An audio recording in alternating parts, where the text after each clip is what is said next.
Hello everyone, good morning. तो आज 7 मार्च है और उच्चीकृत कस्तूरबा गांधी बालिका विद्यालय यानी कि जिन कस्तूरबा गांधी बालिका विद्यालयों में जो क्लासें बढ़ाई गई हैं 9, 10, 11, 12, तो उसके लिए अब छात्रावास की व्यवस्था भी की गई है। तो ये जो आवासीय बालिका छात्रावास हैं यानी कक्षा 9 से लेकर 12 तक के लिए, उसमें गैर शिक्षणेतर कर्मियों की भर्ती होने जा रही है। हालांकि ये जो भर्ती है ये संविदा पर होगी, लेकिन जैसा कि आप लोग जानते हैं कि ये जो भर्ती होती है ये रिन्यूड भी होती है। हर साल इसमें जो है रिन्यूअल होता रहता है। तो हो भी सकता है, नहीं भी हो सकता है, ठीक है। लेकिन फिलहाल तो कॉन्ट्रैक्ट बेस्ड भर्ती ये होती है और इसमें जो सैलरी मिलेगी, उर्दू शिक्षिका के लिए यहाँ पर जो सैलरी है वो 16,408 रुपये है। केयर टेकर के लिए 24,200 रुपये है। एलिजिबिलिटी क्या होगी उर्दू शिक्षिका के लिए? BA उर्दू, LT या फिर BT या B.Ed, अन्य समकक्ष शिक्षा या शिक्षण में डिग्री या डिप्लोमा होना चाहिए। केयर टेकर के लिए PG और B.Ed मांगा गया है। बाकी जो यहाँ पर है कक्षा 8 उत्तीर्ण होनी चाहिए, जिसमें चपरासी, चौकीदार, मुख्य रसोइयाँ और सहायक रसोइयाँ हैं। और इनको जो सैलरी मिल रही है, चपरासी को मिलेगी 7,147 और मुख्य रसोइयों को मिलेगी 8,577 रुपये। आवेदन जो है 22 मार्च तक आप कर सकते हैं। आवेदन जो है करने के लिए आप स्पीड पोस्ट या रजिस्टर डाक से ही आवेदन आप भेजेंगे।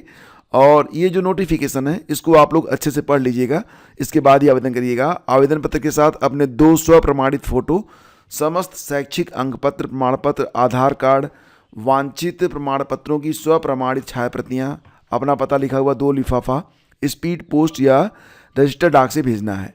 तो बाकी ये जो फॉर्म वगैरह है यहाँ पर नीचे लगा दिया गया है। और 1 अप्रैल को आपकी आयु अगर 25 साल से लेकर 45 साल के बीच में है तो आप आवेदन कर सकते हैं। आरक्षण भी दिया गया है, राज्य सरकार के निर्धारित प्रावधानों के अनुसार आरक्षण भी दिया होगा, यानी कि उम्र सीमा में आपको छूट भी मिलेगी, ठीक है। हालांकि पदों की संख्या बहुत कम है। यहाँ पर आप देख सकते हैं कि उर्दू शिक्षिका का कुल पद 1 है, केयर टेकर का 2 पद है, बाकी चपरासी, चौकीदार, मुख्य रसोइयाँ और सहायक रसोइयाँ के 5-5 लगभग पद हैं। सहायक रसोइयाँ के तो 6 पद हैं यहाँ पर। तो आप देख लीजिएगा जिस पर पद भी आपको एलिजिबिलिटी लगती हो।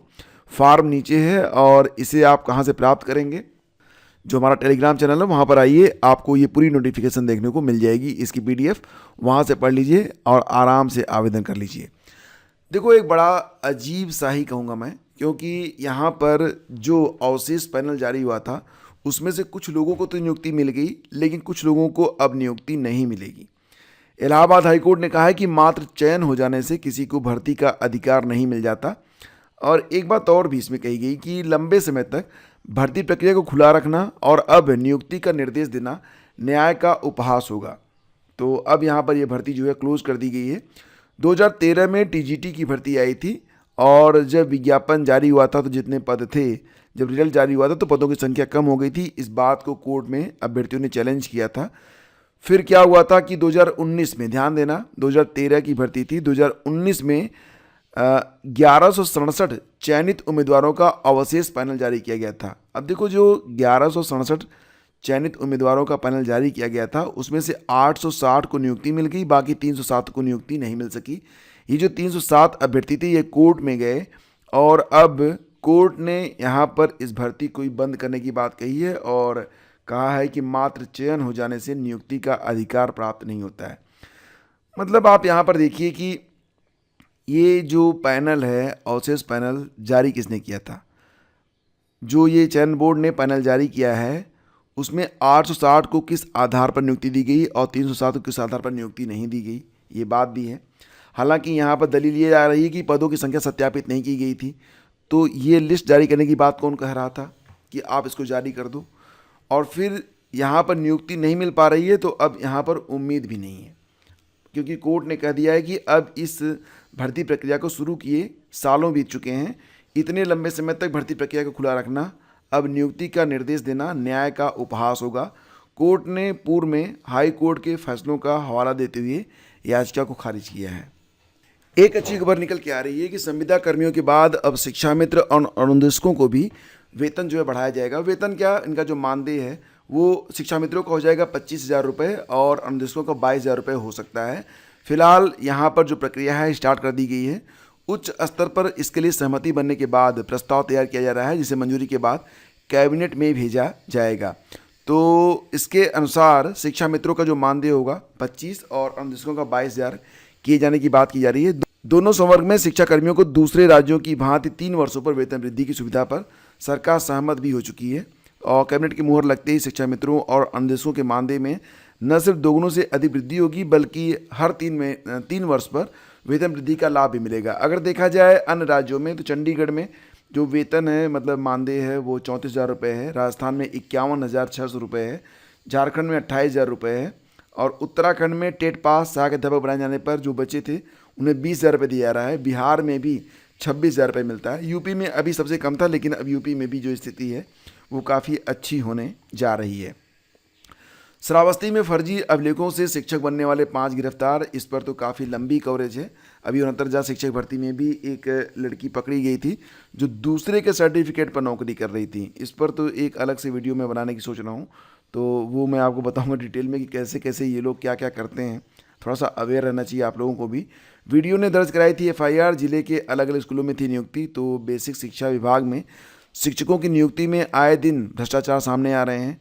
फिर फर्जी अभिलेखों से शिक्षक की नौकरी हथियाने का मामला उजागर हुआ है। BSA ने 6 फर्जी शिक्षकों को बर्खास्त कर दिया है।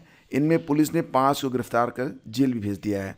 खैर कार्रवाई तो होनी चाहिए, कार्रवाई हो भी रही है, लेकिन इनकी हिम्मत देखनी पड़ेगी कि दूसरों की मार्कशीट लेके दूसरों के अंक पत्र को चोरी करके ये लोग जो शिक्षक बन जाते हैं।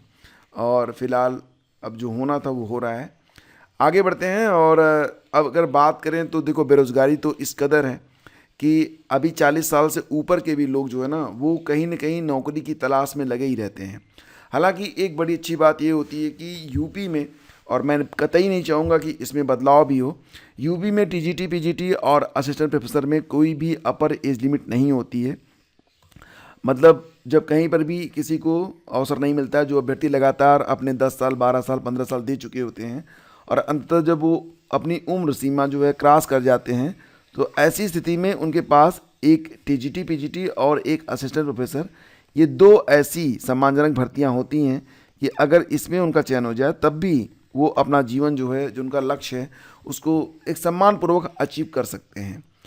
अगर देखा जाए तो अशिक्षित लोग तो शुरू से ही अपनी कोई न कोई आजीविका तलाश लेते हैं।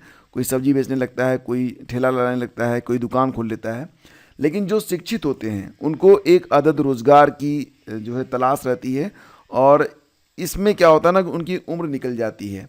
अब स्थिति वही होती है कि ये लोग कहीं काम कर नहीं पाते हैं। कारण ये होता है कि इनको लगता है कि हम इतने पढ़े लिखे हैं तो हम काम कैसे करें, और इस स्थिति में ये होता है कि कहीं पर भी जॉब मिल जाए ये उसकी तलाश में रहते हैं। 1,71,693 बेरोजगार पंजीकृत सेवा योजना कार्यालय में 40 साल से अधिक उम्र में भी अभी ये लोग नौकरी खोज रहे हैं। सेवा योजना कार्यालय में पंजीकरण पर गौर करें तो 4,528 बेरोजगार ऐसे हैं जिनकी आयु 40 वर्ष पार कर चुकी है लेकिन नौकरी की तलाश खत्म नहीं हुई है।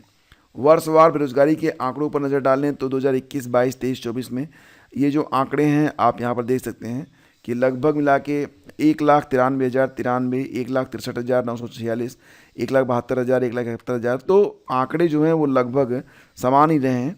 स्नातक करने वालों के सर्वाधिक पंजीकरण है, मतलब लोग स्नातक कर कर के भी लोग जो है जॉब नहीं पा रहे हैं। वजह उसकी होती है कि कभी कभी ऐसा भी होता है ना कि ये लोग स्नातक तो पास कर लेते हैं लेकिन पूरी दक्षता से काम नहीं कर पाते हैं। और सबसे बड़ी बात तो ये होती है कि सीटों की संख्या बहुत कम होती है। आप जो भर्तियां आई हुई हैं उस पर भी एक नज़र डालें।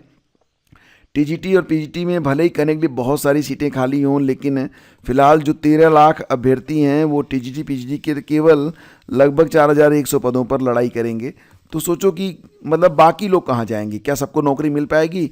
और मतलब अगर सभी लोग पूर्ण प्रयास करें तब भी तो सीटें नहीं यहाँ पर भर पाएंगी, बहुत कम सीटें ही रहती हैं। दूसरी बात यहाँ पर ये होती है कि असिस्टेंट प्रोफेसर में उसमें भी संख्या जो है बहुत कम रहती है। मतलब नंबर ऑफ़ कैंडिडेट्स बहुत ज़्यादा होते हैं, नंबर ऑफ़ सीट्स बहुत कम होती है। एक अनार 100 बीमार। और BPSC TRE 3 के जो अभ्यर्थी हैं उनके लिए ये न्यूज़ निकल के आ रही है कि उनको 9 मार्च को नियुक्ति पत्र प्रदान किया जाएगा।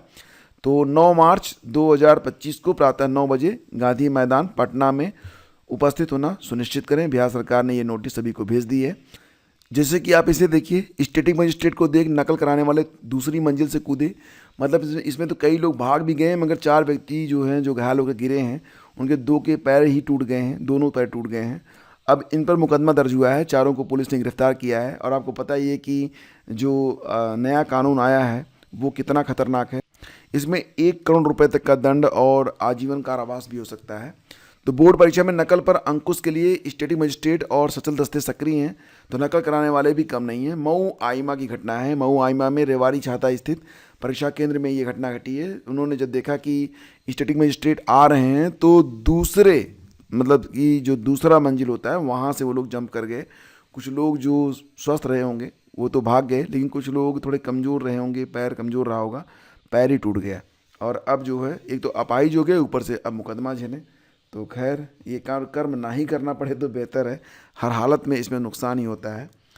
तो दोस्तों आज की यही सारी अपडेट्स हैं। Thank you so much for watching the video. Like और शेयर कर दीजिएगा। हम मिलते हैं आपसे एक नए वीडियो में। Thank you.